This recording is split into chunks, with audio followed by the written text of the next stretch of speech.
Hello everyone, so welcome all of you in this lecture of fluid mechanics. So last class में मैंने आप लोगों को पढ़ाया था बर्नौलीज थ्योरम। तो आज की क्लास में हम लोग पढ़ने वाले हैं Stokes law and viscous force. ठीक है, ये दोनों टॉपिक्स काफी इंपॉर्टेंट हैं, इनसे प्रीवियस ईयर में काफी क्वेश्चंस आए हैं। और स्पेशली जो विस्कस फोर्स वाला पार्ट है जिसमें हम कोफिशिएंट ऑफ विस्कोसिटी वगैरह इन सब के बारे में पढ़ते हैं, तो वो जो चीजें हैं वो उनसे रिलेटेड क्वेश्चन ना यूनिट एंड डायमेंशन वाले चैप्टर से भी बनती है। ठीक है, तो वहां पर हमें डायमेंशंस, यूनिट्स, इनका ध्यान बहुत रखना है क्योंकि यहाँ से यूनिट डायमेंशन का टच बनता है। ठीक है, तो जब मैंने यूनिट एंड डायमेंशन पढ़ाया था तो मैंने बताया था कि ये चीज हम फ्लूइड मैकेनिक्स में पढ़ेंगे, तो आज हम वो पढ़ने वाले हैं। ठीक है बच्चों, शुरू करें। ओके गाइस, ओके तो हमारा टॉपिक है कि विस्कोसिटी। तो विस्कोसिटी होता क्या है? विस्कोसिटी का मतलब होता है कि वो प्रॉपर्टी किसी भी फ्लूइड की, फ्लूइड का मतलब क्या है मैंने पहले ही बताया था, फ्लूइड में आते हैं लिक्विड और गैसेस, दोनों को मिलाकर हम बोलते हैं फ्लूइड। ठीक है, तो उनकी प्रॉपर्टी जिसकी वजह से उनमें गाढ़ापन आता है। क्या आता है? गाढ़ापन आता है। तो जैसे शहद है, शहद गाढ़ा होता है, पानी से ज्यादा गाढ़ा है। ठीक है, तो ये जो गाढ़ापन है, तभी तो हम कहते हैं ये चीज ज्यादा गाढ़ी है, यानी कि ये चीज ज्यादा विस्कस है, यानी कि इसके अंदर विस्कोसिटी वाली प्रॉपर्टी है। अब ये विस्कोसिटी की प्रॉपर्टी को थोड़ा सा अच्छे से साइंस वाले बच्चों की तरह हम लोग डेफिनेशन लिखते हैं। तो what is viscosity? It is the characteristic, it is the characteristic characteristic of fluid, sorry liquid लेते हैं। ठीक है, of liquid due to which, due to which the relative motion between the different layers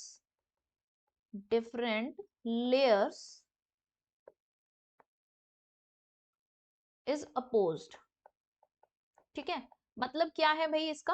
अब तुम कहोगे कि अरे दीदी ये लेयर्स कहाँ से आ गई, तो तुम्हें पता है जो लिक्विड होता है ना, वो हम ये जब भी हम विस्कोसिटी को एक्सप्लेन करते हैं तो हम ये मान के चल रहे होते हैं कि विस्कोसिटी के एक्सप्लेन करने के लिए कि जो लेयर लिक्विड है वो डिफरेंट डिफरेंट लेयर्स के फॉर्म में होता है। ऐसे समझ लो कि जैसे जब मम्मी रोटियां बनाती है ना, तो एक रोटी बनती है ऐसे रख ली, फिर एक और रोटी उसके ऊपर, फिर एक और रोटी, एक और रोटी, एक और रोटी, एक और रोटी, है ना। तो तुम देखना कि जब बहुत सारी रोटियां बन जाती है उसे करके बहुत सारा हो जाता है, तो एक मतलब लंबी सी हाइट में ऐसे अरेंज हो जाता है। तो अल्टीमेटली क्या है, different different different different layers हैं। ऐसे ही हम ये मान के चलते हैं। अगर मैंने कहा कि भाई इस तरह से आपने ये कोई वेसल है, ठीक है, ये एक वेसल है और उसके अंदर क्या है भाई, हमारा लिक्विड भरा है, ये लिक्विड भरा है। तो जो लिक्विड भरा है तो हम इसको कैसे कंसीडर करने वाले हैं कि ये जो है ना लिक्विड, ये लेयर्स के फॉर्म में है, ये लेयर्स के फॉर्म में है। तो मैं इसका एक अच्छा सा डायग्राम तुम्हें दिखाती हूँ। देखो, थोड़ा पहले से ड्रॉ करके रखा है क्योंकि ये डायग्राम बनाने में पता है मुझे बड़ा टाइम लगा था, इसलिए मैंने पहले से ड्राइंग व्राइंग कर ली थी। हाँ, तो ये है डिफरेंट लेयर्स में रखा हुआ। तो तुम देख सकते हो कि ये एक लेयर ये हो गई, दूसरी लेयर ये हो गई, तीसरी लेयर ये हो गई। ठीक है, तो इस तरह से हम ये कंसीडर करते हैं कि हमारा जो लिक्विड है वो डिफरेंट डिफरेंट लेयर्स के फॉर्म में होता है। ठीक है, अब क्या होता है जब एक लेयर मूव करती है तो दूसरी लेयर उसे रोकने की कोशिश करती है। मतलब एक ये वाली लेयर जो है वो पहली वाली, वो मान लो कि इधर जाने की ट्राई कर रही है, ये वाली लेयर इधर जा रही है, तो क्या होगा, ये जो दूसरी वाली लेयर है, जैसे मैंने कहा कि ये फर्स्ट नंबर वाली लेयर है, ये दूसरी वाली लेयर है और ये तीसरी वाली लेयर है। ठीक है, तो जब फर्स्ट वाली लेयर इधर जा रही है तो दूसरी वाली लेयर क्या करेगी, दूसरी वाली लेयर की वजह से फर्स्ट वाली के ऊपर अपोजिट डायरेक्शन में फोर्स लगेगा। ठीक है, समझ गए इस बात को? एक मिनट, इसको इधर कर देते हैं। तो ये क्या हो रहा है, तो ये किसकी वजह से लग रहा है, फोर्स लग रहा है, फोर्स लग रहा है फर्स्ट के ऊपर ड्यू टू सेकंड वाली लेयर। ठीक है, और ये क्या है, मोशन हो रहा है हमारा फर्स्ट वाली लेयर का। तो यही जो फोर्स लगा है फर्स्ट वाली लेयर के ऊपर ड्यू टू सेकंड वाली लेयर, यही कैसा है, ये अपोजिट डायरेक्शन में लगा है और ये जो आगे वाली ये लेयर आगे जाना चाहती थी, लेकिन सेकंड वाली लेयर ने इसे रोक लिया पीछे करके। तो इसी को हम क्या कह रहे हैं भाई, रुकावट पैदा करी ना इसके आगे जाने में। तो जो रुकावट आई है, रेजिस्टेंस क्रिएट किया, इसी प्रॉपर्टी को क्या बोलते हैं हम, विस्कोसिटी बोलते हैं। और इसी वजह से हम कहते हैं कि लिक्विड के अंदर विस्कोसिटी होती है, इसीलिए अगर जितनी ज्यादा विस्कोसिटी होगी उतना ही ज्यादा विस्कस होगा, गाढ़ा होगा। ठीक है, तो अल्टीमेटली समझ में आ गया कि ये किसी भी लिक्विड की प्रॉपर्टी होती है जो कि रिलेटिव मोशन समझते हो, एक इधर जा रहा है एक इधर जा रहा है ऐसे करके। रिलेटिव मोशन का मतलब ये होता है कि कोई भी दो बॉडीज का मोशन कंपेयर किया जाए जब, ठीक है, तो जब इसका और इसका कंपेयर किया जा रहा है, ठीक है, between the different layer is opposed, एक इधर जा रही है तो ये वाली लेयर इसको अपोजिट डायरेक्शन में रोक लेगी। अब तुम बताओ ऐसा कहाँ होता है, और कहाँ होता है, फ्रिक्शन में, फ्रिक्शन में होता है। ठीक है, तो जब भी फ्रिक्शन होता है, फ्रिक्शन में भी तो ऐसे ही होता है कि एक, तुम लोगों ने अगर मेरा फ्रिक्शन वाला लेक्चर देखा होगा तो मैंने तुम्हें पहले बताया था कि जैसे बिल्कुल वैसी कहानी होती है कि दो दोस्त होते हैं, वो कहीं पे पढ़ने गए, जैसे कि तुम लोग अगर बाहर कहीं पढ़ने गए हो, कोटा या दिल्ली या कहीं पे भी गए हो पढ़ने, ठीक है, वहां पे तुम्हारी दोस्ती हो गई, दोस्त से दोस्ती हो गई, फिर तुम वहां से वापस आ रहे हो, तुम्हारा दोस्त तुम्हें रोकने की कोशिश करेगा कि नहीं यार मत जाओ, ठीक है ना, तो वो अपोजिट डायरेक्शन में तुम्हें रोक रहा है ना, और तुम घर की तरफ आना चाहते हो, वो तुम्हें रोक रहा है, दैट इज वही वही रुकावट, फ्रिक्शन, और वही विस्कोसिटी। ठीक है, चलो, अब ये जो विस्कस फोर्स होता है ये डायरेक्टली प्रोपोर्शनल होता है किसके, area of contact of layers के। ठीक है, जो लेयर एरिया है, ये जो इनका एरिया कितना ज्यादा कांटेक्ट में है, इनका एरिया कितना कांटेक्ट में है इस पे, क्या फ्रिक्शन इस पे डिपेंड करता था एरिया ऑफ कांटेक्ट पे, नहीं करता था, फ्रिक्शन डिपेंड नहीं करता था, लेकिन विस्कस फोर्स डिपेंड करता है। ठीक है, एफ डिपेंड करता है, तो अब और किस पे डिपेंड करता है, and it is directly proportional to the, it is directly proportional to, इसको इस साइड लिख लेते हैं नहीं तो मेरी वजह से तुम्हें दिखेगा नहीं, इधर लिख लेते हैं, ठीक है, and directly proportional to the velocity gradient, क्या वेलोसिटी ग्रेडियंट। अब देखो एक बात तुम्हें मैं बहुत अच्छी सी बताऊं, कभी भी किसी भी फिजिकल क्वांटिटी के साथ ग्रेडियंट लिखा है तो इसका मतलब ये है कि उसे डिफरेंशिएट करना है with respect to the distance, या फिर एक्स के रिस्पेक्ट में डिफरेंशिएट करना है। जैसे वेलोसिटी ग्रेडियंट है तो क्या कर दोगे, वेलोसिटी का differentiation with respect to x. ठीक है, जैसे कि कई बार ऐसे आता है कि अगर कुछ भी लिखा है, जैसे एक तुमने टर्म पढ़ा होगा पोटेंशियल ग्रेडियंट, ठीक है, तो पोटेंशियल ग्रेडियंट होता है तो पोटेंशियल को हम वी से, कैपिटल वी से रिप्रेजेंट करते हैं, तो उसका डिफरेंशिएशन करेंगे एक्स के रिस्पेक्ट में। ठीक है, तो जिसके साथ भी, जिस भी फिजिकल क्वांटिटी के साथ ग्रेडियंट लगा रहा है तो तुम आंख बंद करके ये सोच लो कि उसे डिफरेंशिएट किया गया है एक्स के रिस्पेक्ट में। एक बात तो ये होगी, दूसरी बात ये कि कभी ऐसे कई बार होता है कि फिर इनकी यूनिट भी पूछी जाती है, तो जैसे ऊपर वेलोसिटी हो गई और तो नीचे डिस्टेंस है तो ये मीटर में आ जाएगा। ठीक है, तो इतनी बात ध्यान रखनी है कि ग्रेडियंट अगर जैसे ऐसे लिखा वेलोसिटी, सिर्फ वेलोसिटी लिखा है तो भाई तुम्हें पता है मीटर पर सेकंड हो गया। ठीक है, लेकिन अगर लिखा है वेलोसिटी ग्रेडियंट, ठीक है, मतलब वेलोसिटी ग्रेडियंट ऐसे लिखा है, तो वेलोसिटी ग्रेडियंट लिखा है तो इसका मतलब ये है कि ऊपर मीटर पर सेकंड वेलोसिटी के लिए हो गया और ग्रेडियंट यानी कि मीटर होगा तो पर सेकंड करके आ जाएगा। तो ये ध्यान रखना है, कई बच्चों को ये क्लियर नहीं होता इसलिए मैंने बता दिया है। ठीक है, अच्छा तो अब इसको न्यूमेरिकली लिख लेते हैं, F is directly proportional to A dv over dx. ठीक है, ए डीवी ओवर डीएक्स, तो अब प्रोपोर्शनैलिटी का साइन हटाओगे तो कांस्टेंट आ जाएगा, कांस्टेंट आ जाएगा, और इस कांस्टेंट को क्या बोलते हैं, ये सिंबल जो बना है वो सिंबल क्या है, ईटा, ईटा है इस सिंबल का नाम। ठीक है, लेकिन ये सिंबल ईटा कहलाता है, लेकिन है क्या एक्चुअली, ये है ईटा, ये है क्या, coefficient of viscosity, coefficient of viscosity. ठीक है, कोफिशिएंट ऑफ विस्कोसिटी। ठीक है, चलो यहाँ पे इसको ऐसे लिख देती हूँ इधर, कोफिशिएंट ऑफ विस्कोसिटी। क्लियर है, तो ये जो कोफिशिएंट ऑफ विस्कोसिटी होता है ये क्या है, एक कांस्टेंट है, ये क्या है, एक कांस्टेंट टर्म है, ये कांस्टेंट है, हर फ्लूइड के लिए कांस्टेंट रहता है, फ्लूइड चेंज होगा तब ये चेंज होगा, अगर फ्लूइड अलग है तो मतलब फ्लूइड अलग अलग होंगे तो अलग अलग होगा, और सेम फ्लूइड के लिए सेम रहेगा। ठीक है, अब जैसा कि मैंने पहले कहा था कि ये जो कोफिशिएंट ऑफ विस्कोसिटी है इसकी यूनिट और इसकी डायमेंशन बहुत इंपॉर्टेंट है, क्योंकि ये यूनिट एंड डायमेंशन में भी, यूनिट एंड डायमेंशन वाले चैप्टर से क्वेश्चन इसका खूब बनता है। तो हम पहले यूनिट देखते हैं इसकी। ठीक है, SI unit of, SI unit of viscous force नहीं, फोर्स तो फोर्स है, चाहे विस्कस फोर्स हो, चाहे फ्रिक्शन फोर्स हो, चाहे कोई सा भी फोर्स हो, उसकी यूनिट तो हमेशा न्यूटन ही रहनी है। लेकिन मैं यहाँ बात कर रही हूँ ऐसा unit of coefficient of viscosity, ठीक है, ऐसा unit of coefficient of viscosity क्या होगी। तो अभी अभी देखो तुमने फॉर्मूला क्या पढ़ा था, फॉर्मूला एफ इक्वल्स टू, हमने क्या पढ़ा, एफ इक्वल्स टू क्या था, ईटा ए डीवी ओवर डीएक्स, ठीक है। तो अगर यहां से ईटा को निकालोगे तो क्या लिख सकते हो, एफ डीएक्स अपॉन ए डीवी, ठीक है। इस तरह से सॉल्व करोगे, न्यूटन का ये न्यूटन आ गया, ये मीटर ऊपर हो गया, एरिया का मीटर स्क्वायर, और ये मीटर पर सेकेंड। तो अल्टीमेटली इन सबको सॉल्व करोगे तो तुम्हारा क्या आ जाएगा, न्यूटन मीटर की पावर -2, ठीक है, और उसके बाद सेकेंड, ठीक है। तो this is the SI unit, इसी को क्या बोलते हैं, यही इतना एक और यूनिट है क्या, डेकापॉइज। और यूनिट क्या है, अभी इक्वल का साइन लगाती नहीं हूँ, बाद में लगाऊंगी, ठीक है। और क्या है, डेकापॉइज हो गया, और बोलते हैं पास्कल सेकंड, ठीक है। पास्कल सेकंड, पास्कल किसकी यूनिट होती है, प्रेशर की यूनिट होती है। तो देखो न्यूटन पर मीटर स्क्वायर, ठीक है ना, न्यूटन पर मीटर स्क्वायर, ये तो प्रेशर की यूनिट बन रही है, तभी ये चीज पास्कल में आ गई और ये सेकंड, ठीक है। तो पास्कल सेकंड ये भी हो गया। तो इस तरीके से इनके रिलेशन अगर हम एक बार देखें तो मैंने कहा कि भाई 1 decapoise, 1 decapoise is equals to 1 newton metre square second equals to 1 pascal second, ठीक है। और 1 decapoise is also equals to 10 poise. तो डेका वर्ड जो है वो तो प्रीफिक्स है, ये डेका वर्ड प्रीफिक्स है, इसीलिए 10 आ गया है। तो ये ध्यान रखना है, पॉइज जो होती है, पॉइज किसकी यूनिट है, अल्टीमेटली हमारी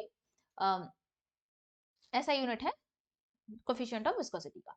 अब ये मैंने तुम्हें यूनिट तो बता दिया, लेकिन अब मैं कहूँ कि डायमेंशन निकाल के बताओ, तो वीडियो को पॉज करो और डायमेंशन निकालो, dimension of eta. Dimension of eta कैसे निकालोगे, इसी फॉर्मूले से निकालेंगे। तो इसी फॉर्मूले से जब हम निकालेंगे तो ये ईटा इज इक्वल टू, यहाँ फोर्स आ रहा है, फोर्स के लिए एम एल टी -2 कर दोगे, एक्स है उसके लिए एल हो गया, फिर उसके बाद नीचे एरिया है उसके लिए एल स्क्वायर, और वेलोसिटी है तो एल टी -1, ठीक है। अब देखो एक एल से एक एल कट गया, तुम ध्यान दो, एक एल से एक एल कट गया, ये टी की पावर ऊपर जाए, इससे ये कटेगा तो ऊपर टी की पावर -1 रह जाएगा। सेम अल्टीमेटली मेरे पास डायमेंशन क्या आ जाती है, एम एल की पावर -1 टी की power -1, this is the dimension. तो एक तो ये फॉर्मूला मैंने तुम्हें बता दिया, ठीक है, एक ये फॉर्मूला हो गया, और दूसरी बात, मतलब फॉर्मूला नहीं, ये इंपॉर्टेंट चीजें हैं, ठीक है। तो इनको ध्यान रखना है, इनसे क्वेश्चन आते हैं। अब अगला हम देखेंगे पॉइजली इक्वेशन, ठीक है। तो ये जो चीजें अभी पुरानी पढ़ी, इन्हीं का अब आगे यूज होता जाएगा, ठीक है। अब मैं तुम्हें क्या बताऊंगी, पॉइजली इक्वेशन। पॉइजली इक्वेशन किसे बताती है, आखिर किस, एक इक्वेशन पढ़ेंगे हम, ठीक है। तो किसके बारे में बात कर रही होगी, वो इक्वेशन बात कर रही होगी किसके बारे में, वॉल्यूम फ्लो रेट के बारे में, वॉल्यूम फ्लो रेट, ठीक है। ये एक इक्वेशन है जो कि हमें क्या बताती है, वॉल्यूम फ्लो रेट क्या है। ये समझ में नहीं आ रहा ना, समझ में नहीं आ पा रहा है, कोई बात नहीं। तो वॉल्यूम फ्लो रेट का मतलब ये होता है कि rate of amount of volume flowing, ठीक है, रेट ऑफ वॉल्यूम फ्लोइंग, ऐसे कह सकते हैं, वर्ड प्रॉपर यूज करें तो क्या कहेंगे कि explains it explains rate of volume flow from rate of volume flow from the pipe, ठीक है। पाइप ऑब्वियसली पाइप में सी लेंगे, ठीक है। तो देखो जैसे कि मैंने कहा कि भाई हमारे पास ना एक पाइप है, मैंने कहा ये ऐसे और ये इस तरीके से, मैंने क्या बना दिया, पाइप, ठीक है। इसके इस साइड पे प्रेशर है P1 और इस साइड पे प्रेशर है P2, ओके। और इसकी रेडियस है, इस पाइप की कुछ ना कुछ रेडियस होगी, तो रेडियस है R। इस पाइप की जो लेंथ है वो लेंथ है L, ठीक है। तो अब इसका जो rate of flow of volume है, rate of flow of volume, हाँ ये भी कह सकते हैं, rate of flow of volume. तो अब क्या है, वो मैंने कहा कि लेट से कि Q से डिनोट कर देती हूँ, इसी को मैं rate of flow of volume dV upon dt, ठीक है। तो जब भी रेट आएगी, किसी भी चीज की रेट है तो हमेशा अपॉन में टाइम आ रहा है, किसी भी चीज का ग्रेडियंट है तो यानी कि डिस्टेंस के रिस्पेक्ट में डिफरेंशिएट करेंगे, किसी भी चीज का रेट है तो हमेशा यानी कि टाइम के रिस्पेक्ट में डिफरेंशिएट करेंगे, ठीक है।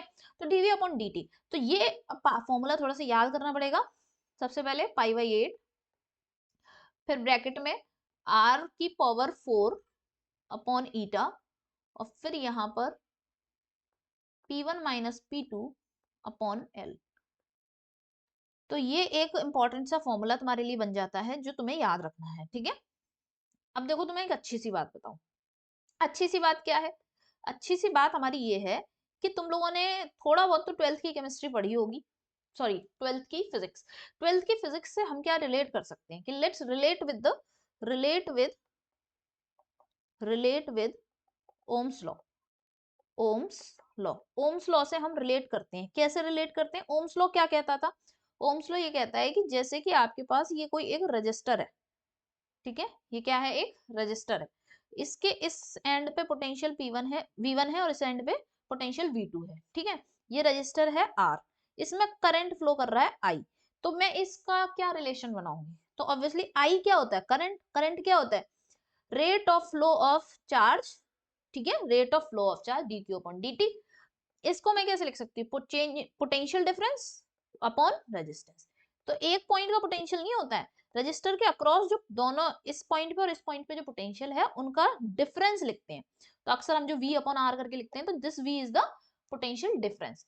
ओके, चलो, तो ये V1 माइनस V2 अपॉन ये। तो जिस तरीके से ये V1 माइनस V2 है, उसी तरीके से ये P1 माइनस P2 है, ठीक है। अच्छा, तो बाकी बचा, जैसे यहाँ पर क्या हो रहा था? यहाँ पर क्या हो रहा था? चार्ज फ्लो कर रहा था। यहाँ पे क्या हो रहा है? फ्लूइड फ्लो कर रहा है, ठीक है। यहाँ पे जैसे पानी या लिक्विड कोई भी फ्लो कर रहा है, यहाँ पे इस वाले पाइप में। अच्छा, तो जब यहाँ चार्ज फ्लो करता है तो उसे आर अमाउंट का, आर जितना रेजिस्टेंस मिलता है। जैसे मैं चार्ज हूँ, मैं भागती जा रही हूँ, फिर मुझे रुकावटें मिल रही हैं। जैसे तुम भी चार्ज हो, तुम नीट की प्रिपरेशन कर रहे हो, तुम भाग रहे हो, प्रिपरेशन कर रहे हो, तुम्हें रुकावटें आ रही है, मुश्किल आ रही है, वो सब क्या है? रेजिस्टेंस है। तो उसी तरीके से अब ये इससे कंपेयर करवाया कि यहाँ से लिक्विड जाता है, तो लिक्विड जब इससे फ्लो करता है तो उसे रुकावटें फेस होती हैं। वो जो रुकावटें फेस करता है वो इतनी है, वो रुकावटें इसी से ही तो देंगे। तो मैं अगर एक टर्म दे दूं प्रॉपर कि एक्स क्या? Resistance offered to fluid, offered to fluid, जो फ्लूइड को रेजिस्टेंस मिल रही है वो एक्स से डिनोट कर दिया अगर, तो एक्स इक्वल टू क्या हो जाएगा? एक सेकेंड, इसको हम इधर उठा के रख लेते हैं।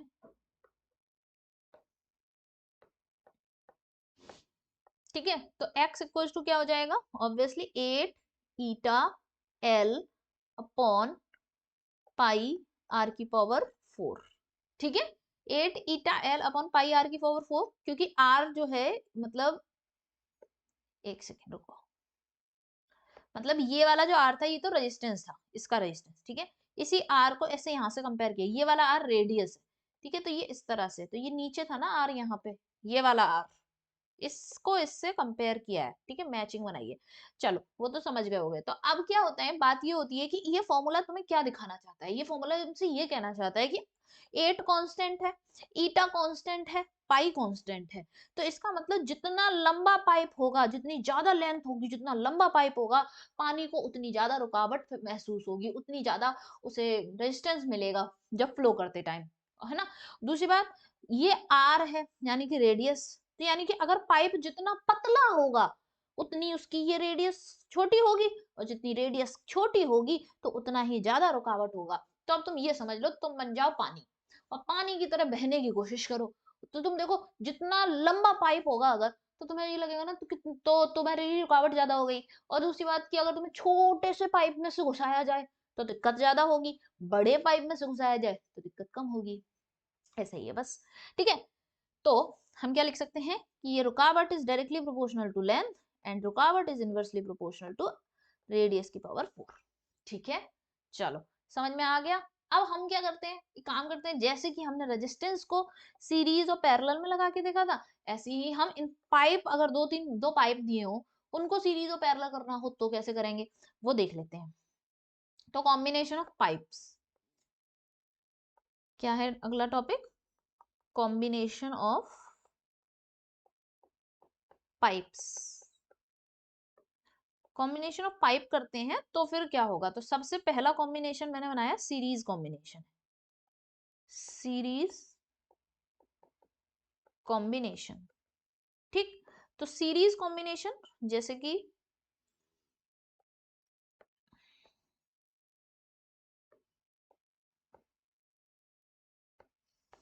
कॉम्बिनेशन, ठीक है, सीरीज कॉम्बिनेशन। तो सीरीज कॉम्बिनेशन ऐसे समझो कि मेरे पास एक पाइप ये है, ठीक है, और दूसरा पाइप जो है वो दो अलग अलग कलर से बना रही हूं मैं ताकि तुम डिफरेंशिएट कर पाओ, ठीक है। ये दो अलग अलग पाइप, ठीक है, क्लियर है इतनी बात। अब हमने कहा कि भाई इनकी जो रेडियस है, इसकी भी, इसकी रेडियस भी आर है और इसकी रेडियस भी आर है, ठीक है। और मैंने कहा कि इस साइड प्रेशर, इधर प्रेशर P1 है और इधर प्रेशर P2 है, इधर प्रेशर P3 है, इस जगह प्रेशर P3 है। इस वाले की लेंथ जो है वो L1 है और इसकी लेंथ जो है वो L2 है, ठीक है। L1 L2 इनकी ये लेंथ है। तो अब मैंने कहा कि देखो इनके जो नेट रेजिस्टेंस आएगा, नेट रेजिस्टेंस ऑफर्ड जो रहेगा, तो देखो अगर तुमसे सीरीज कॉम्बिनेशन है तो बिल्कुल उसकी तरह सोचो अपने रजिस्टर की तरह। तो रजिस्टर में जब रजिस्टर्स को सीरीज में लगाते थे तो क्या चीज कांस्टेंट रहती थी, तो हमेशा करंट कांस्टेंट रहता था। तो जो पॉइंट्स तुम्हें याद रखने हैं, तो यहाँ पर हमेशा d v upon d t जो होगा वो क्या रहेगा, कांस्टेंट रहेगा, ठीक है। डीवी अपॉन डी टी जो होगा वो कांस्टेंट रहेगा। एक बात तो ये, दूसरी बात, अगर मैं जो रुकावट है वो एक्स इक्विवेलेंट निकालना चाहूँ तो x1 प्लस x2 कर सकती हूँ। x क्या था, 8 pi L, 8 pi L, sorry not 8 pi, 8 eta L upon pi A R की पावर 4, यही तो था। हाँ, तो 8 ईटा, ये तो कांस्टेंट ही है, एल तो L1 अपॉन पाई आर की पावर 4, इसी तरीके से plus 8 eta L2 upon pi r की पावर 4, ठीक है। तो अगर मैं इसको बाहर निकाल के इसमें से लिखूं इतना पोर्शन कि x equivalent is equal to क्या लिख सकते हैं, 8 ईटा अपॉन पाई आर की पावर 4, ये तो मैं लिख रही हूँ, अगर रेडियस अलग अलग दी होती तो रेडियस भी अंदर चली जाती, ठीक है, कोई दिक्कत वाली बात नहीं है इतने से। बस तुम्हें ये ध्यान रखना है कि इसमें rate of flow of volume जो होगा वो कांस्टेंट रहेगा। ये सीरीज कॉम्बिनेशन हो गया। इसी पेज पर हम पैरेलल कॉम्बिनेशन पढ़ लेते हैं ताकि एक ही पेज पे दोनों कंपेयर्ड लगेंगे। सीरीज कॉम्बिनेशन हो गया, फिर आता है पैरेलल कॉम्बिनेशन।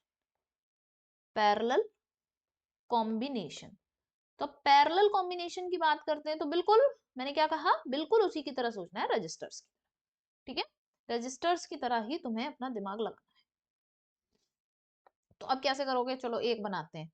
एक हो गया हमारा ये इस तरह, ये एक पाइप हो गया, ठीक है, और दूसरा पाइप अगर इस तरह लगा हुआ है, इस तरह लगा हुआ है, ठीक है, ठीक है, तो ये इस तरह लगाया दूसरा पाइप। तो अब हम कैसे करेंगे, तो अब एक बात चीज देखो, इन दोनों की ऑब्वियसली जब ये लगे होंगे तो फिर क्या होगा, लेंथ सेम रहेगी। मान लेते हैं कि इसकी रेडियस R1 है और इसकी रेडियस R2 है, ठीक है। तो और उसके बाद यहाँ पे प्रेशर P1 है और यहाँ पे प्रेशर P2 है, ठीक। अच्छा, मैं अपने इसको इस साइड रख देती हूँ। अब हम इसी पेज को यूटिलाइज कर लेंगे। तो अब तुम मुझे ये बताओ कि जब पैरेलल में रजिस्टर्स लगाते थे तो क्या चीज बदलती थी, तो करंट कांस्टेंट रहता था या नहीं रहता था, नहीं रहता था। तो क्या होगा, करंट अलग अलग रहेगा, ठीक है। तो यहाँ पे मैंने कहा कि भाई इसमें करंट का फ्लो Q1 मान लेते हैं, इसमें करंट का फ्लो Q2, ठीक है। इधर भी मैं ऐसे लिख देती हूँ Q करके, इधर Q ही रहेगा। तो इस चीज को इससे इधर खिसकाते हैं और यहाँ ये, ठीक है, मतलब मैंने ये उठा के इधर ये वाला कर दिया, ठीक है, जो पहले अभी मैंने बता रही थी मैं जब तुम्हें, इस तरह से Q dV upon dt equals to constant, ठीक है। चलो, हम्म, अब क्या होता है, तो ऑब्वियसली हम जानते, तो हम कैसे लिख सकते हैं अपने इस रजिस्टर को, मतलब रेजिस्टेंस जो मुझे लिखना होगा, तो ऑब्वियसली मैं कैसे लिखती थी, 1/R equivalent equals to 1/R1 plus 1/R2, यही तो लिखते थे। अच्छा, तो हम क्या लिख सकते हैं, पहले वाली चीज करंट के लिए लिख लेते हैं, जो नेट होगा Q नेट जो होगा वो क्या हो जाएगा, ऑब्वियसली Q1 प्लस Q2, एक ही वाली टर्म रहेगी। दूसरी कि दोनों के लिए पोटेंशियल प्रेशर डिफरेंस सेम रहेगा, और हम यहाँ पे 1/x equivalent equals to 1/x1 plus 1/x2, ठीक है, इस तरीके से लिख सकते हैं। तो 1/x equivalent is equals to x1 लिखोगे 8 पाई, l तो सेम ही है, तो l, बार बार मैं पाई बोल रही हूँ, actually it's not pi, it is eta, ठीक है, 8 के साथ ईटा है, फिर पाई r1⁴ प्लस 1/8 ईटा l, फिर पाई r2⁴, ठीक है। तो इस तरीके से हम कर लेंगे। तो जब भी ऐसा क्वेश्चन आए कि पाइप वाइप लगे हैं, तो अब तुम कर लोगे बिल्कुल अच्छे तरीके से।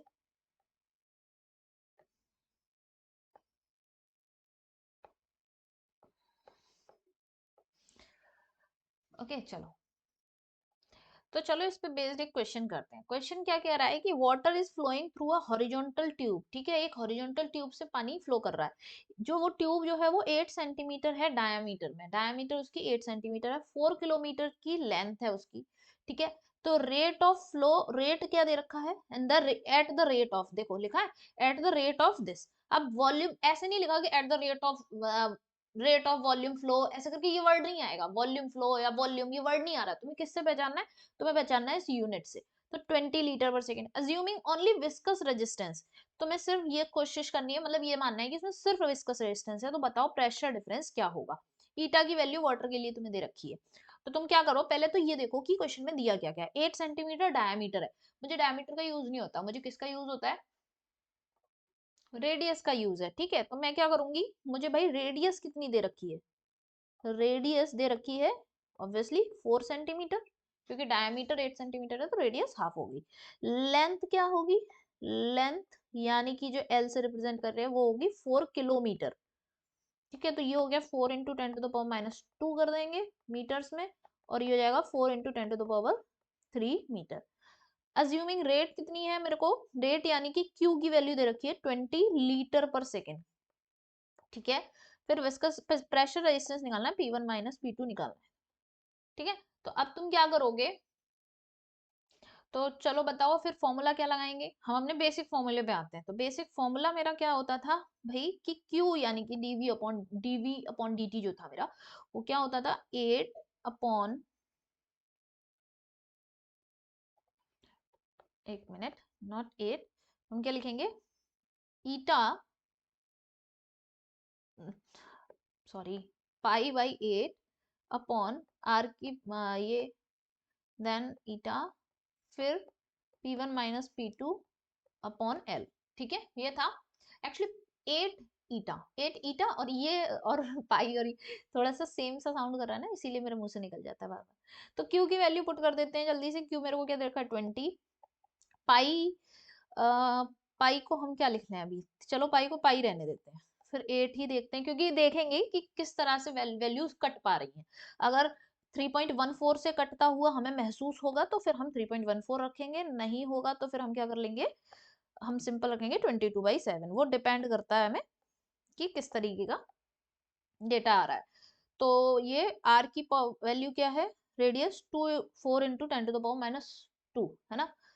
तो मैं इसको लिख देती हूँ 4⁴ और 10⁻², ठीक है, समझ गए ना।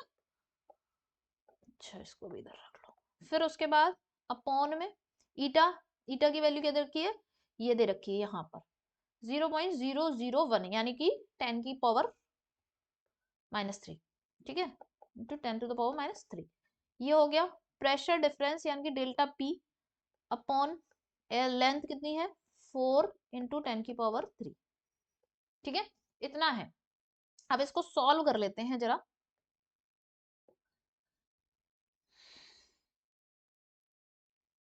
तो delta p will be equals to 20 × 8 × 10⁻, 10⁻, देखो खत्म हो गई, देखना यहाँ से ये खत्म हो गया, ये और ये हट गया।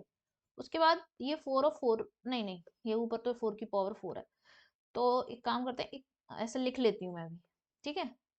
ये हो गया 20 × 8 × 4 अपॉन पाई इंटू 4⁴ इंटू 10⁻⁻², है, तो यानी कि -10⁻⁻8, ठीक है, आई थिंक और तो कुछ नहीं बचा। तो अब देखो 20 × 8 अपॉन पाई इंटू 4⁻3। अब तुम्हें और सही से बताएं हम क्या लिख सकते हैं भाई, 4 × 4 × 3 ना। देखो मैं ना बहुत ज्यादा मैं मेरी आदत ये है कि मैं ना ओपन करके कैलकुलेशन ज्यादा करती हूँ। तो 4 से ही कट गया, कितना बचा 2। अब तुम देखना इस 2 ये 2 और ये 4 ये सब कट गए आपस में। अभी तक भी मैंने कोई बहुत लंबा चौड़ा डिवाइड मल्टीप्लाई नहीं किया है ना। जबकि ऐसा देखने में ऐसा लगता है कि अरे बहुत बड़ी सी कैलकुलेशन है, तो मुझे लगता है कि तुम जितना ज्यादा ओपन करके करोगे उतना आसानी से हो जाती है। ये 10 है ऊपर, नीचे 10⁻8 है, तो ये 10⁻8 ऊपर जाएगा तो प्लस का हो जाएगा, है ना। तो 10⁻9 ऊपर हो गया, नीचे क्या रह गया 4 पाई। मैंने पहले भी अपनी कैलकुलेशन करते टाइम बताया है कि अभी कभी भी अपॉन में पाई आए तो क्या किया करो, पाई का ऊपर नीचे मल्टीप्लाई कर दिया करो। नीचे पाई का मल्टीप्लाई, ऊपर भी पाई का मल्टीप्लाई। तो 10⁻9 पाई अपॉन 4 पाई स्क्वायर हो गया। अब तुमको पाई स्क्वायर करके क्या फायदा मिल गया, तो मैंने ये भी बताया था कि पाई स्क्वायर जो होता है वो उसकी वैल्यू 10 के बराबर आ जाती है। ठीक है, लमसम अप्रॉक्स। तो 10⁻8 या फिर पाई अपॉन 40 लिख सकते हैं। ठीक है, तो delta p is equal to क्या हो गया 3.14 इंटू 10⁻8 बाई 4, ऐसे करके लिख सकते हो। फिर 4 का डिवाइड कर दो कुछ इस तरीके से, तो इसको सॉल्व कर लेना, बाकी आंसर आ जाएगा। ठीक है, अब तुम्हारा काम बस इतना सा है, इतने को सॉल्व करना है। अब हम पढ़ेंगे स्टोक्स लॉ। ठीक है, अच्छा अभी तक हमने क्या देखा था कि कोई भी लिक्विड है और वो लिक्विड जैसे तुमने, ये एक वेसल था, ठीक है, इसमें सपोज पानी भरा था, इस पानी को तुमने फैला दिया, पानी फैलने लग गया। ठीक है, ठीक है, फिर उसके बाद एक वेसल था उसमें शहद भरा था, उस शहद को तुमने फैला दिया। क्या शहद उस तरह से फैलेगा जैसे पानी फैलता था? नहीं फैलता था। क्यों? मतलब इसका मतलब ये कहने का है कि जो भी लिक्विड है आपके पास, उस लिक्विड के अंदर ही वो लेयर्स की फॉर्म में मूव करता है और एक लेयर अपने आप दूसरी लेयर को रोकने की कोशिश करती है। इसकी वजह से उसके अंदर एक विस्कस फोर्स आता है, ये वाली चीज रहती है। ठीक है, अब यहाँ तब तो बात हो रही थी कि लिक्विड ही लिक्विड को रोक रहा है। ठीक है, अब बात आती है कि स्टोक्स लॉ ये कहता है कि अगर कोई भी ऑब्जेक्ट किसी लिक्विड के अंदर जाता है, मूव करता हुआ जाता है, तो उसे भी एक रुकावट फील होती है। ठीक है, जैसे कि अ, जैसे कि सपोज करो कि तुम एक बॉल लेना और कहीं नदी हो और उसमें फेंकना। तो तुमने नदी में बॉल फेंकी, तो फिर बॉल तुमने फेंकी, वेलोसिटी से फेंकी, बॉल मूविंग बॉल थी और वो नदी में गई और फिर एक टाइम पे जाके नीचे नीचे जाती जाएगी, रुक जाएगी, या फिर मतलब धीरे धीरे होती जाएगी, उस बॉल को भी एक रुकावट फील होगी। ऐसा तुमने कई बार ऐसा कभी किया है कि जब हम छोटे थे तो जब नहाते हैं तो बाल्टी में पानी भरा होता है, ठीक है, और फिर मैं तो अक्सर ऐसा करती थी कि यूं करके प्रेशर लगाने की कोशिश कर रही हूँ, हाथ ऐसे डाल रहे हैं, तो ऐसा लग रहा है कि हाँ पानी की तरफ से इधर कोई रुकावट आ रही है वगैरह, ये ऐसी हरकतें बच्चे बहुत करते हैं। ठीक है, तो कुछ ऐसा ही। तो अब अल्टीमेटली आ जाओ मेन फिजिक्स पे कि व्हेन एन ऑब्जेक्ट, मतलब मेरा क्या था कि जब भी कोई ऑब्जेक्ट है moves through the fluid, through the fluid, जब भी कोई ऑब्जेक्ट फ्लूइड के अंदर से मूव करता है तो तो इट एक्सपीरियंसेस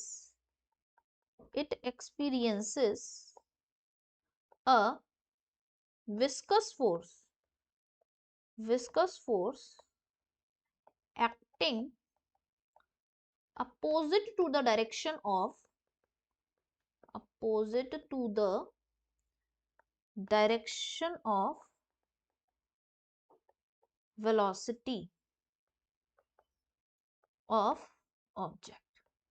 ठीक है, ऑब्वियसली मूविंग ऑब्जेक्ट एंटर किया है, ठीक है, तो जिस डायरेक्शन में उसकी वेलोसिटी है उसकी अपोजिट डायरेक्शन में, जैसे एक फिगर बना के समझा देती हूँ मैं।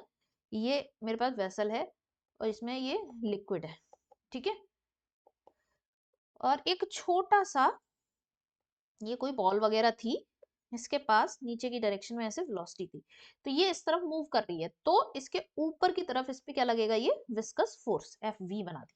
ठीक है, विस्कस फोर्स जो है वो एफ वी। ठीक है, विस्कस फोर्स इस पे क्या लग रहा है, अपोजिट डायरेक्शन में लग रहा है।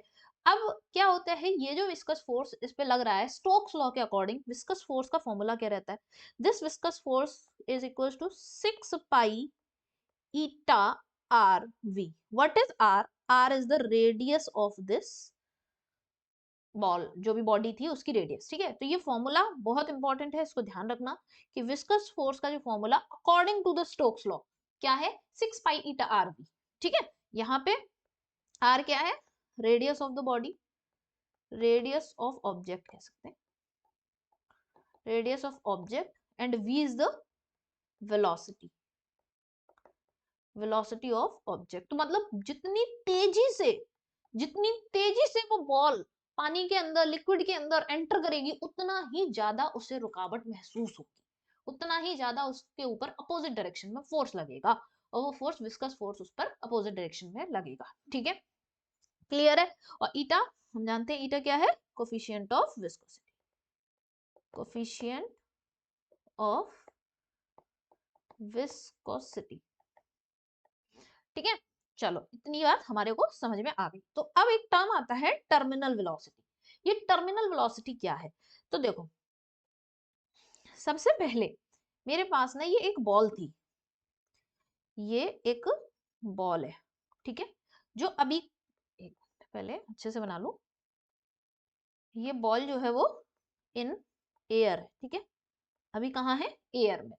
तो इस बॉल को क्या हुआ, नीचे की तरफ वेलोसिटी गिवन दी गई, वेलोसिटी करके नीचे की तरफ in air ball is throne downward, या फिर मैं इस साइड लिखती जाती हूँ, बॉल इज थ्रोन, या फिर बॉल इज थ्रोन, थ्रोन भी नहीं कह सकते, अगर ड्रॉप भी किया है तब भी, ठीक है। बॉल इज मूविंग डाउनवर्ड ऐसे लिख सकते हैं, ठीक है, ball is moving downward, downward, ठीक है, इन एयर, अभी एयर में ही है। तो इसके ऊपर ऑब्वियसली नीचे की तरफ जी एक्सेलरेशन लग रहा होगा, तो इन डाउनवर्ड, तो इट्स वेलोसिटी इज इंक्रीजिंग, ठीक है ना, इसकी वेलोसिटी जो होगी वो इंक्रीज कर रही होगी, increasing due to acceleration due to gravity, acceleration due to G लिख देती हूँ, ज्यादा लंबा नहीं लिखती, ड्यू टू जी, ठीक है। जी भी नीचे की डायरेक्शन में लग रहा है, इसीलिए जी की वजह से क्या हो जाएगा, ये इंक्रीज करेगी। अब क्या हो रहा है कि नीचे एक वेसल रखा है, ये वेसल रखा है, ठीक है। तो ये बॉल नीचे नीचे नीचे नीचे आते आते यहाँ पर आ जाती है, ठीक है। और इसके अंदर क्या है भाई, लिक्विड भरा पड़ा है, ठीक है, इसके अंदर क्या है, लिक्विड भरा हुआ है। तो अब जब ये यहाँ पे आती है, तो इसके ऊपर यहाँ आते ही एक विस्कस फोर्स लगना शुरू हो जाता है, ठीक है, इसके ऊपर क्या होता है, विस्कस फोर्स लगना शुरू हो जाता है। तो हम इस बात को कैसे लिख सकते हैं कि ये इसके अंदर ऐड की, adjust when ball just enter in the fluid, in the liquid, the upward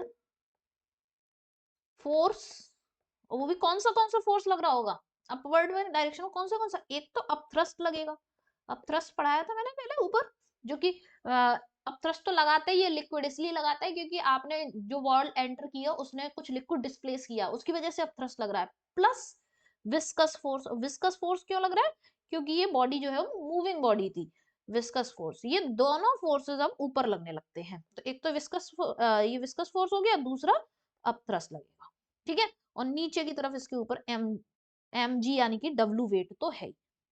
अब ये क्या शो करा है, ये मैंने वेलोसिटी शो करी है। अब क्या होता है कि इतनी सारी चीजें लेके ये अंदर नीचे जा रहा है, स्टार्ट एक्टिंग, ठीक है। तो when ball just enter in the fluid, the upward force start acting on the ball. चलो इतनी बात भी हो गई। फिर उसके बाद क्या होता है कि अब क्या हो रहा होगा कि देखो एक बात समझो, अब क्या होगा कि ये जो वेलोसिटी थी, ये कैसी वेलोसिटी थी, नीचे की तरफ, ये नीचे की तरफ जी लग रहा था ना, नीचे की तरफ एक्सेलरेशन, नीचे की तरफ वेलोसिटी, तो ये वेलोसिटी कैसी थी, बढ़ती हुई वेलोसिटी थी। तो as velocity was increasing, as velocity is increasing, so velocity जो थी वो बढ़ती हुई थी, so the viscous force will increase in upward direction, ठीक है ना, इन अपवर्ड डायरेक्शन। मतलब ये जो विस्कस फोर्स था, अभी देखो फिगर पे बताती हूँ मैं, जैसे कि ये जो वेलोसिटी थी इसकी, ये वेलोसिटी नीचे की तरफ ये बढ़ रही थी, देखो अब थ्रस्ट तो उतना ही लगेगा जितना इसने लिक्विड डिस्प्लेस किया है, लेकिन ये अब थ्रस्ट, ये जो फोर्स है विस्कस फोर्स, ये बढ़ता जाएगा और बढ़ता जाएगा, क्यों, ये वेलोसिटी बढ़ रही थी। अब जब ये बढ़ता जाएगा तो एक टाइम ऐसा आएगा कि ये एफ वी प्लस यू, ये दोनों जो होंगे वो वेट के बराबर आ जाएंगे, ठीक है। Then a stage come then a stage comes where where where upthrust and viscous force will be equal to the weight of the body, ठीक है। या फिर हम कह सकते हैं a stage comes where increase rate of increase of, ऐसे लिख सकते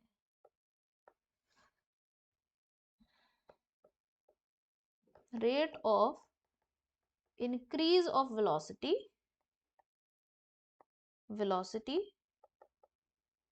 becomes zero, ठीक है। क्यों, अपथ्रस्ट प्लस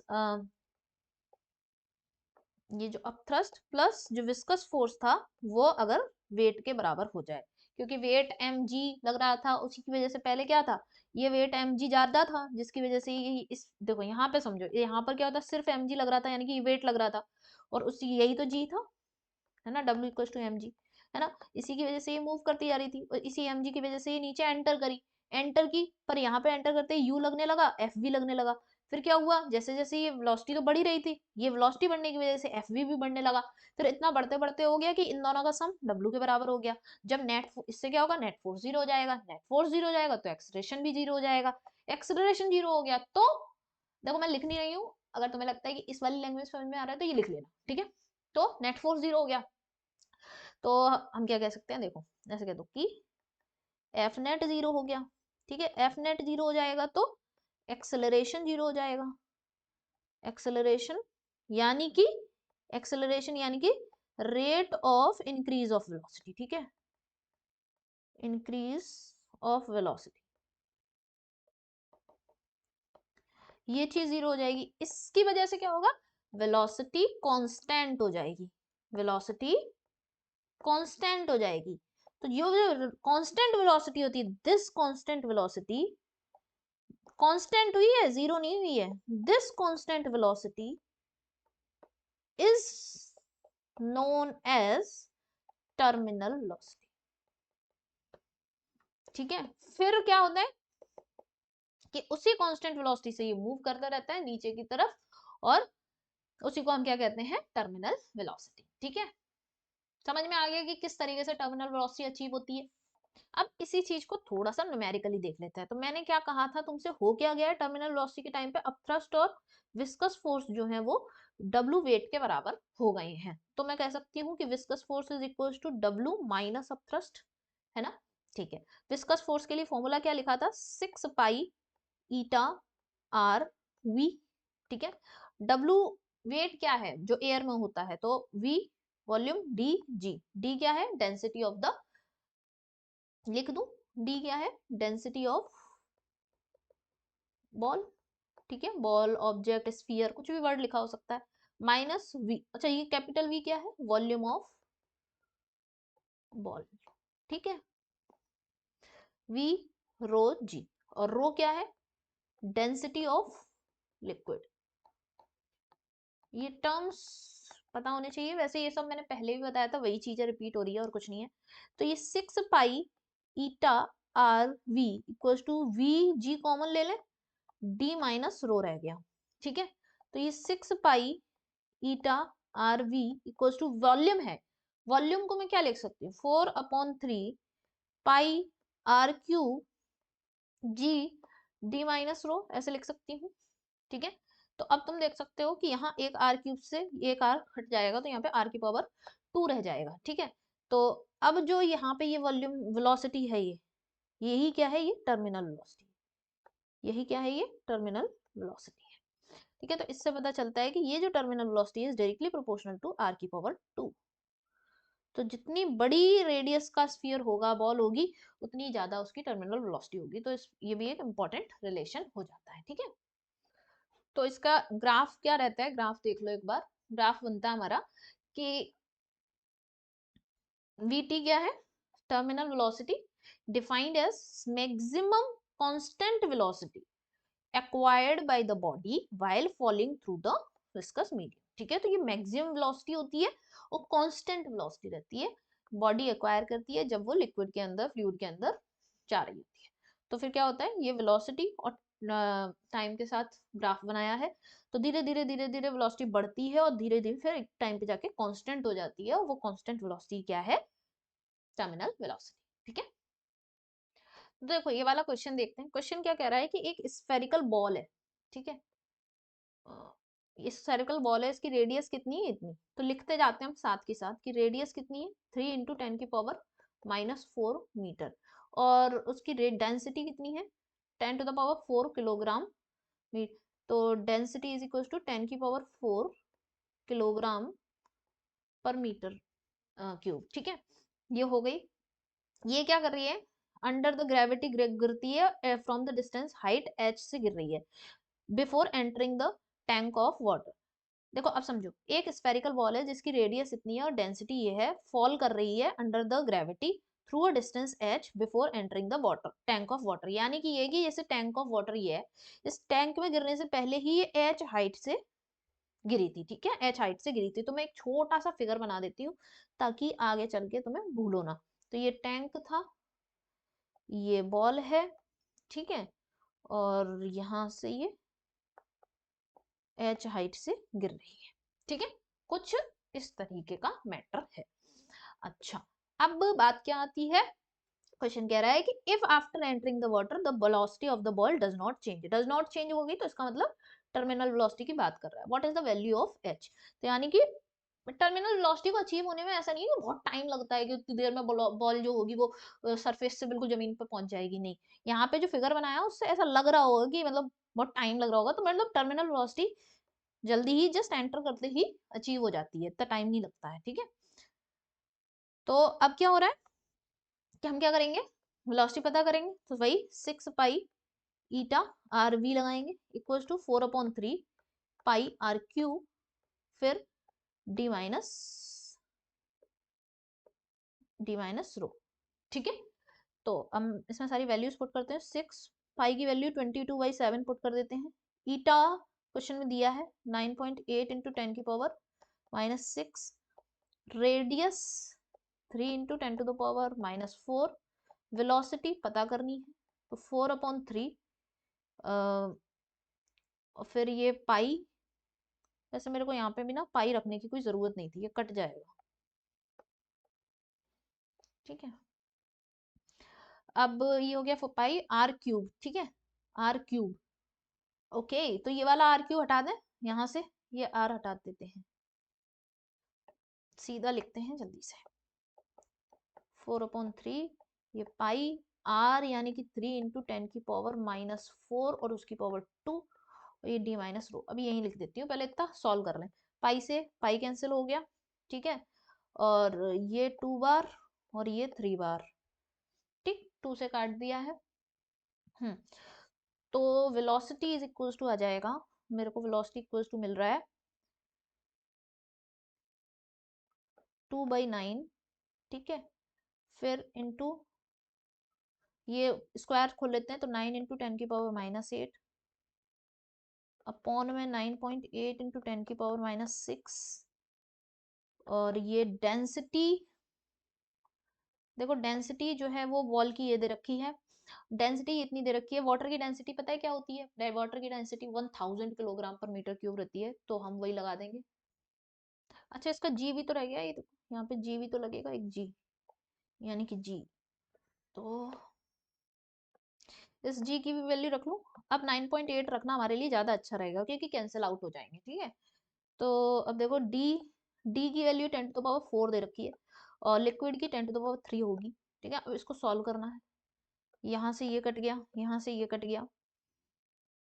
अब क्या आ रहा है भाई, v इक्वल्स टू 2 इंटू 10⁻⁻2 रह जाएगा, नीचे 10⁻3 से 6 से कट चुका है, और ये 10⁻4 माइनस 10⁻3, तो 10,000 में से 1,000 घटाने हैं तो 9,000 रह गए। ठीक है, कर लेना मैंने डायरेक्ट कर दिया है, तुम देख लो ना, ये 10,000 है, ये 1,000 है, तो 9,000 रह गए। तो ये हो जाएगा, 2 जीरो यहाँ से चले गए। ठीक है, तो 180 मीटर पर सेकेंड। ठीक है, तो 180 मीटर पर सेकेंड आ गई वेलोसिटी, लेकिन हमसे वेलोसिटी नहीं पूछी थी, हमसे तो हाइट पूछी थी। तो हम क्या करेंगे, अब हाइट निकालेंगे। चलो भाई, हाइट निकालो। कैसे निकालोगे, v equals to under root 2gh, yes, तो h equals to v² upon 2g। ये क्या आया था, 180 अपॉन 2 इंटू 10, ये हो गया 9 बार कट गया, तो 9 इंटू 180, तो 9 इंटू 180 तुम्हारा कितना ऑप्शन बनेगा फिर, 0 2 1620 मीटर समथिंग हाइट है ना, 16 मैंने सही मल्टीप्लाई करा है ना, तो हम आंसर क्या लगा सकते हैं, देख लो 1616 में एक ही आंसर आ रहा है फर्स्ट वाला। ठीक है, 1.65 है, तो वो अप्रोक्सीमेशन में हो जाता है। ठीक है, अब चलो अगला क्वेश्चन देखते हैं। 8 स्फेरिकल रेन ड्रॉप्स हैं, 8 spherical rain drops of equal size are falling vertically down with through the air with the terminal velocity of 1 meter per second.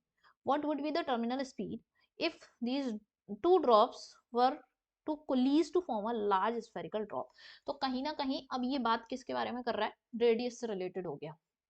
ठीक है, तो पहले 8 ड्रॉप्स थी, 8 रेन ड्रॉप्स थी, इक्वल साइज की थी, वो गिर रही थी। ठीक है, तो तुम्हें क्या समझना है, तुम्हें ये समझना है कि जब 8 ड्रॉप्स थी तो 4/3 पाई आर क्यूब, तो रेडियस का रिलेशन देखना पड़ेगा, is equal to 4/3 pi capital r cube.